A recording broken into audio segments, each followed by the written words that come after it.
A photograph leaked 36 hours ago that shouldn't exist. In it, General Marcus Kane, the Pentagon's most secretive military strategist, stands across from Colonel Dimitri Volkov, Russia's architect of hybrid warfare, in what appears to be a neutral Swiss bunker. Between them lies a single document marked with symbols no government has ever acknowledged using. If this meeting happened, we're looking at the most dangerous military alliance since the Cold War ended. If it didn't happen, well, that makes the existence of this photograph even more terrifying. And here's where things get uncomfortable. In a forgotten Simpsons scene from 1997, Moe's Tavern suddenly transformed into a war room where two cartoon generals shake hands over a glowing red map. The episode was pulled from syndication within weeks. Nobody talks about why. Let's pretend, for our own sanity, that none of this is connected. General Kane built his reputation dismantling insurgencies in places the Pentagon refuses to name. His specialty?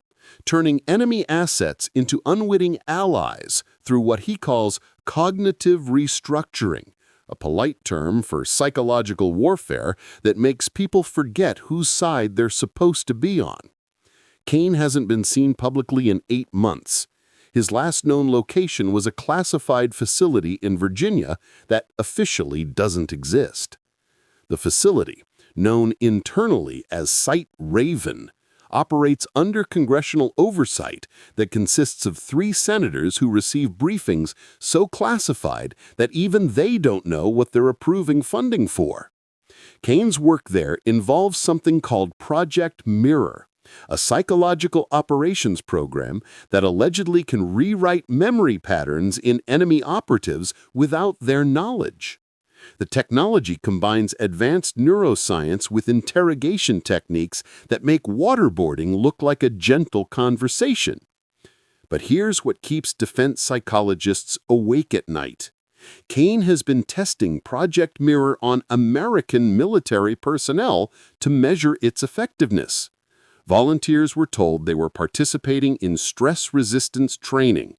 They weren't told that their memories of the training sessions were being selectively edited to implant false operational histories that make them believe they've completed missions that never happened. Colonel Volkov operates differently. Where Kane uses precision, Volkov prefers chaos. He's the mind behind the gray zone strategy, operations that blur the line between war and peace until nobody can tell the difference anymore. Volkov specializes in making conflicts look accidental. His fingerprints are on cyber attacks that appeared to be system failures, troop movements that seemed like training exercises, and propaganda campaigns that felt like grassroots movements. Volkov's most successful operation involved convincing 3 different African nations that they were under attack by foreign mercenaries, when the mercenaries were actually Russian operatives disguised as soldiers from neighboring countries. The resulting conflicts lasted 2 years, displaced over 1 million people, and generated enough chaos to justify Russian peacekeeping interventions that established permanent military bases in strategically valuable locations. The beauty of Volkov's approach is that his victims thank him for saving them from threats he secretly created. His specialty involves manufacturing crises that require solutions only he can provide. And now he's applying these techniques on a global scale. Now they're in the same room. The document between them shows mathematical symbols that defense analysts recognize but won't discuss publicly. These aren't battle plans. They're probability equations for something called cascading destabilization events. In simpler terms, how to start a war that looks like a series of unfortunate accidents.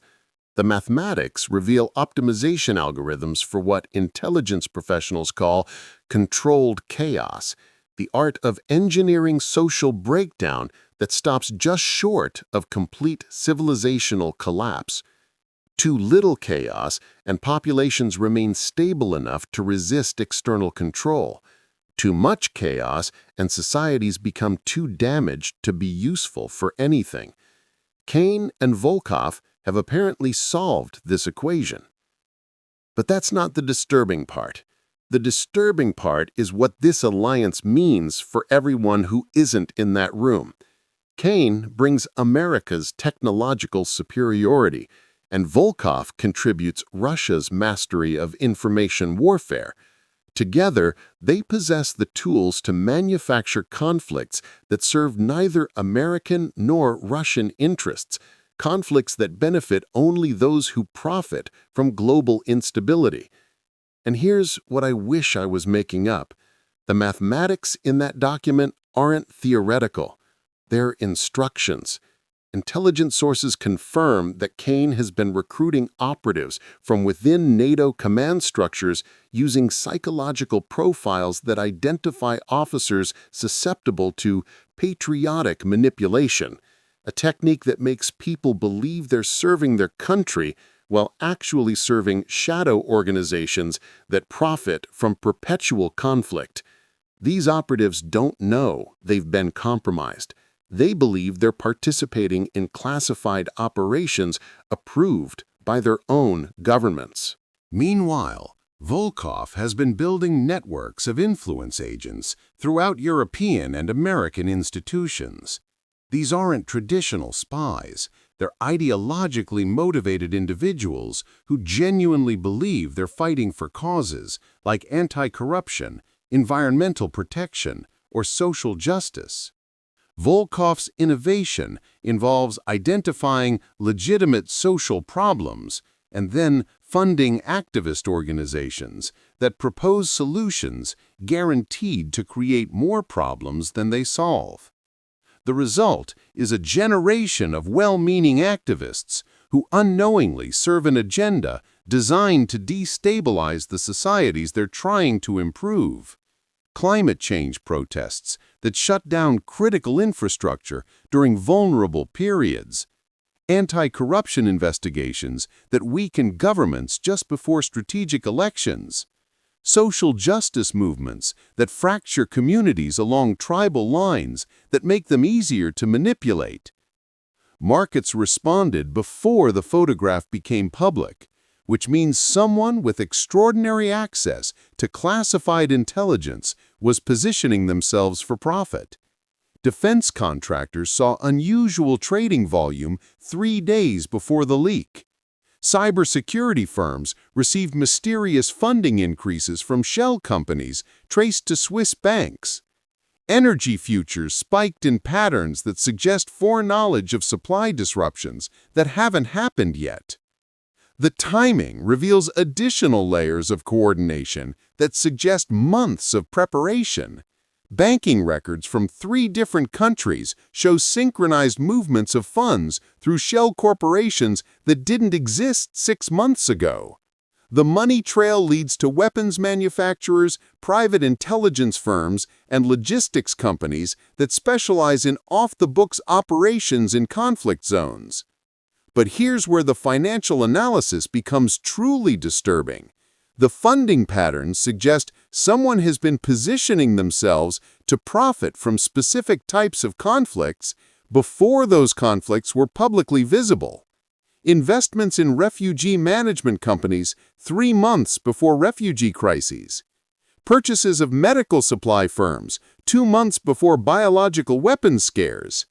Acquisitions of communication companies 1 month before cyber attacks on telecommunications infrastructure. Someone has been using Kane and Volkov's mathematical models to predict and profit from disasters that haven't happened yet. Or more accurately, disasters that haven't been triggered yet. When military strategists from opposing superpowers meet in secret, the first casualty isn't truth. It's the global economy.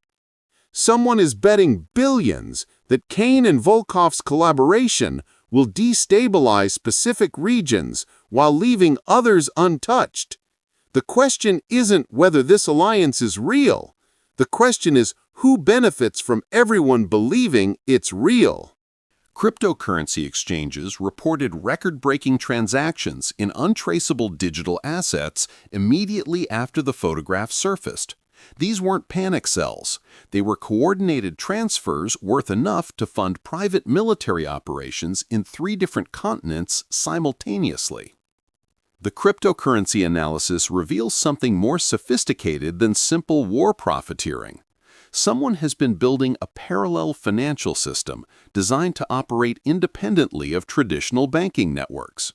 Digital wallets linked to shell corporations in 12 different countries moved synchronized payments to arms dealers, mercenary companies, and technology firms that specialize in surveillance equipment.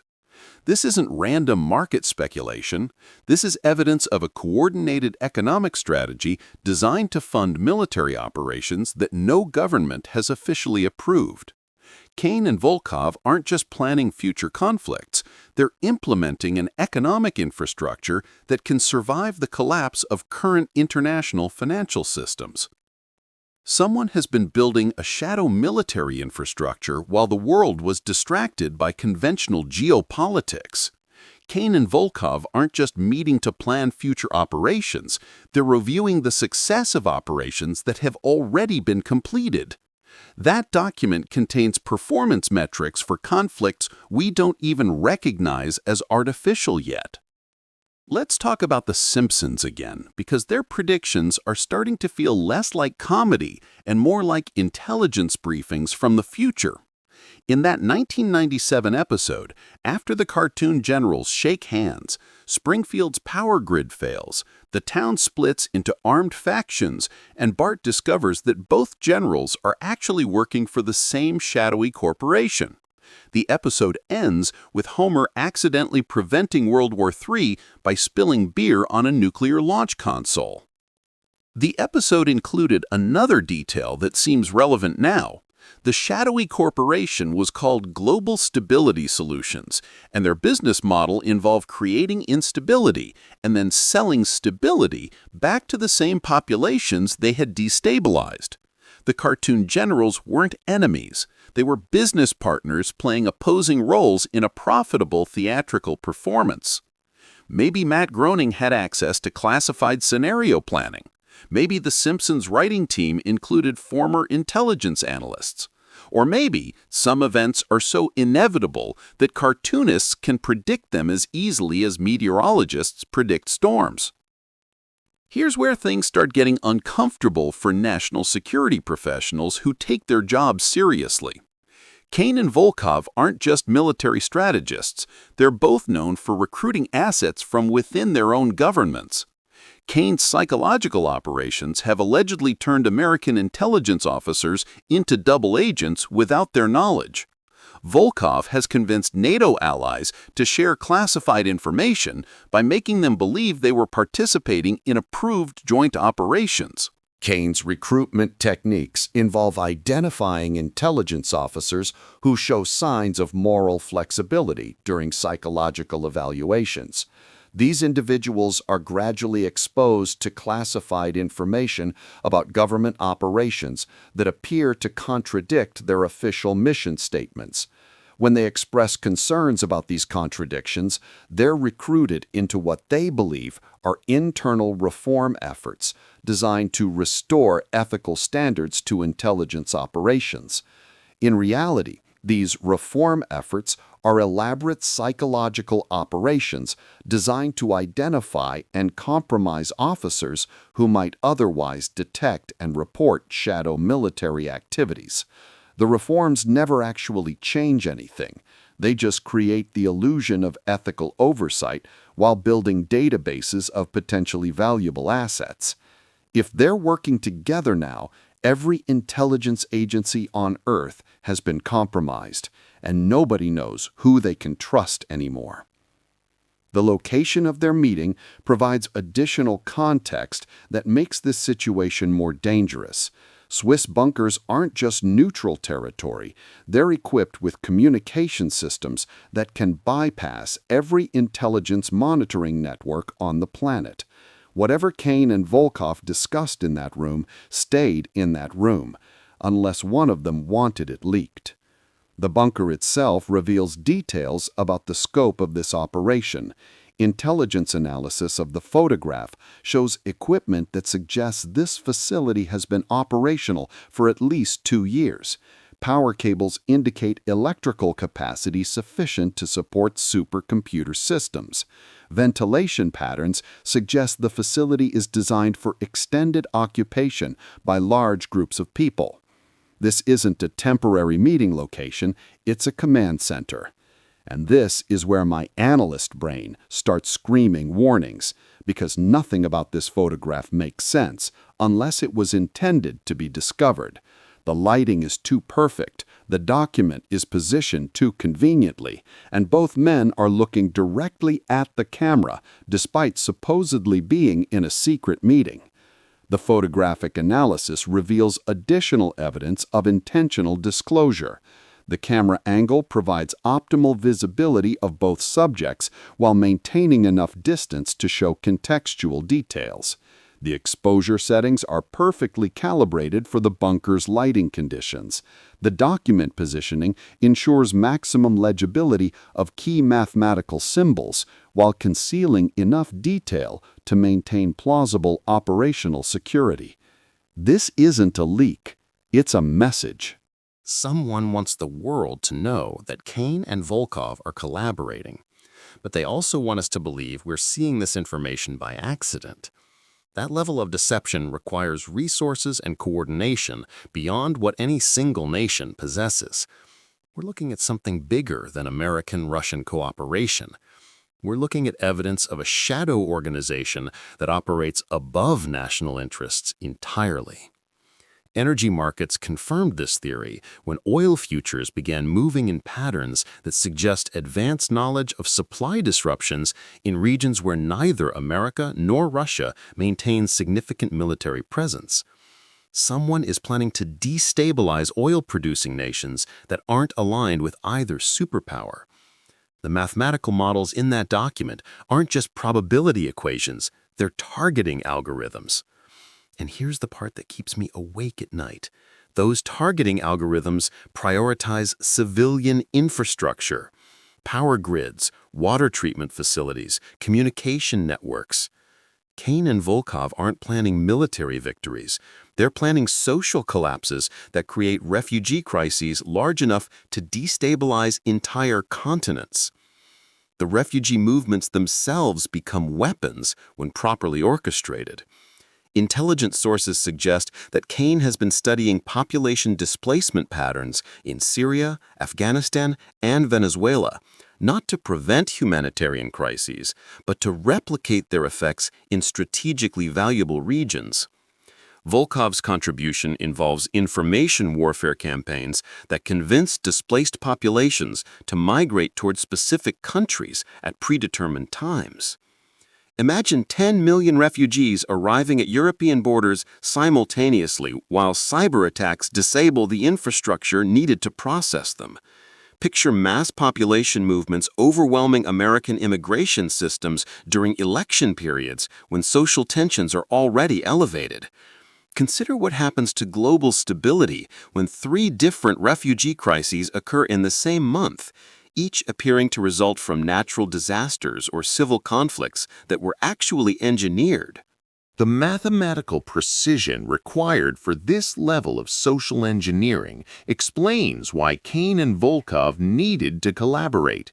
American psychological operations provide the tools to predict and manipulate individual behavior at scale. Russian information warfare offers techniques for coordinating mass psychological responses across entire populations. Combined, they can engineer social chaos with the reliability of a chemical reaction. Kane's research into refugee psychology reveals disturbing insights about human behavioral patterns under extreme stress. Displaced populations demonstrate predictable responses to specific types of trauma, and these responses can be exploited to direct mass movements toward strategically valuable destinations. The key insight involves timing trauma exposure to coincide with information campaigns that present predetermined migration routes as the only viable survival options. Volkov's contribution involves perfecting the information warfare techniques needed to coordinate these population movements across multiple countries simultaneously. His research team has developed algorithms that can predict and manipulate social media trends to create artificial consensus around migration decisions. Displaced populations believe they're making independent choices when they're actually following predetermined psychological scripts designed to serve geopolitical objectives they don't understand. Another detail from that Simpsons episode keeps nagging at me. The cartoon generals weren't just planning conflicts, they were calculating optimal levels of suffering that would generate maximum compliance without triggering complete social breakdown. There's a mathematical sweet spot where populations become desperate enough to accept any solution while remaining functional enough to implement it. The episode showed Springfield's population responding to artificial crises with predictable patterns of behavior that could be exploited for political control. Citizens who normally would resist authoritarian measures became grateful for strong leadership when faced with problems they couldn't solve independently. The cartoon generals had calculated exactly how much chaos was needed to make freedom-loving people beg for tyranny. Kane's specialty in cognitive restructuring isn't just about turning enemies into allies. It's about identifying the precise psychological pressure required to make entire societies beg for the kind of authoritarian control they would normally resist. Volkov's gray zone operations create the perfect conditions for applying that pressure without anyone realizing they're being manipulated. The document in that photograph contains deployment schedules for military assets that neither the Pentagon nor the Kremlin has acknowledged possessing. Private armies equipped with weapons systems that officially don't exist, operating in countries where both America and Russia claim to have no involvement. These forces answer to commanders whose names don't appear in any government database and whose funding comes from corporations that exist only as legal entities in jurisdictions with absolute banking secrecy. Intelligence analysis suggests these private military forces represent something unprecedented in modern warfare, armies that serve economic interests rather than national interests. Their commanders swear allegiance to profit margins rather than flags. Their operational objectives prioritize market manipulation over territorial conquest. They exist to create and maintain conflicts that generate sustainable revenue streams for the shadow organizations that fund them. Here's what I think will actually happen, and I hope I'm wrong. Within the next 18 months, we'll see simultaneous conflicts erupting in regions rich in resources that current superpowers can't legally access. These conflicts will require international intervention from peacekeeping forces that happen to be private military companies with suspiciously advanced equipment and training.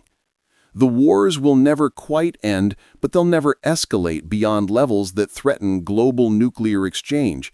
They'll exist in a permanent state of controlled chaos that justifies continuous military spending while generating refugee crises large enough to influence elections in stable democracies.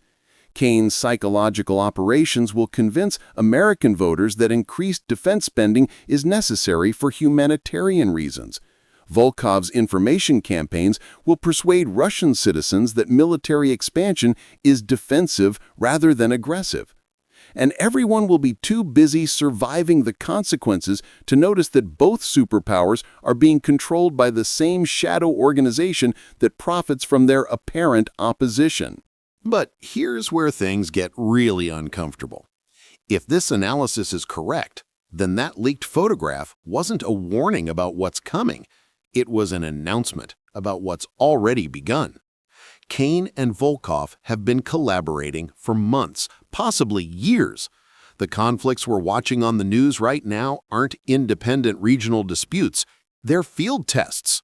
The Simpsons predicted this too, in an episode that aired exactly 6 months before the September 11th attacks. In it, Springfield discovers that their town has been secretly divided into experimental zones, where different crisis management strategies are tested on the population without their knowledge. The episode ends with Marge realizing that every disaster Springfield has ever experienced was artificially created to measure their responses to various forms of trauma. That episode was pulled from syndication and has never been released on any official platform. But people remember it, and they remember that it ended with a message: the experiment is complete, phase 2 begins now. Now here's the part that makes this situation exponentially more dangerous. Kane and Volkov's collaboration isn't limited to military operations. They've been sharing intelligence about domestic populations that allows them to predict and manipulate political outcomes in both American and Russian elections. Kane provides psychological profiles of American voters that identify optimal trigger points for mass behavioral manipulation. Volkov contributes information warfare techniques that can amplify those triggers through social media campaigns that appear to be organic grassroots movements. The result is a form of democratic control that operates through the illusion of choice. Populations believe they're making independent political decisions when they're actually responding to carefully orchestrated psychological operations designed to produce predetermined electoral outcomes that serve shadow organizational interests rather than national interests. Do you think Kane and Volkov are still serving their countries, or have they moved beyond national loyalty entirely? If you had to choose, which scenario is more dangerous, that they're working together, or that someone wants us to believe they're working together? What did the Simpsons writers know about classified military operations that they shouldn't have known? And here's what happened yesterday that changes everything. A second photograph surfaced showing the same Swiss bunker, but this time it's empty, except for a single note left on the table where that document used to be. The note contains a date 3 weeks from now and coordinates for a location that satellite imagery shows doesn't exist. If this is real, we're not just watching a military alliance form. We're watching the final stages of a plan that began before any of us realized we were part of the experiment. And if it isn't real, well, that means someone has resources and coordination sophisticated enough to manufacture evidence of shadow military collaborations just to observe how we respond to the possibility. Let's pretend, for our own sanity, that we're not living in the Simpsons episode that hasn't aired yet, the one where humanity discovers that our entire civilization has been a testing ground for strategies that will be used on civilizations we haven't met yet. I wish I was making this up, but the mathematics suggest otherwise.